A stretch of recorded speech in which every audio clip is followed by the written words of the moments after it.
মুগ মুসুর ডাল রান্না করছি দেখুন, কাঁচা লঙ্কা দিয়ে গোটা জিরে ফোড়ন দিয়ে ডালের রেসিপি।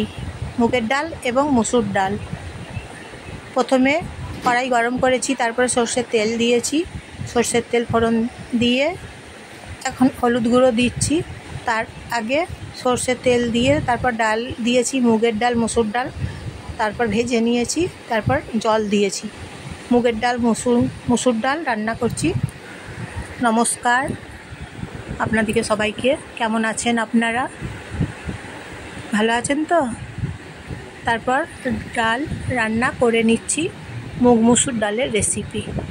আর আমার ভিডিও যদি ভালো লাগে, নতুন রান্না রেসিপি নিয়ে আবার আপনাদের কাছে আমি পৌঁছে যাব, তাহলে লাইক করে দেবেন এবং সাবস্ক্রাইব করে দেবেন এবং শেয়ার করে দেবেন, বাকি সবাইকে শেয়ার করে দেবেন এবং আমার ভিডিও আপনারা দেখবেন। প্লিজ আমার ভিডিও দেখবেন এবং কেমন হচ্ছে আমার রান্না রেসিপি ভিডিও জানাবেন। আর ডাল রান্না করে নিলাম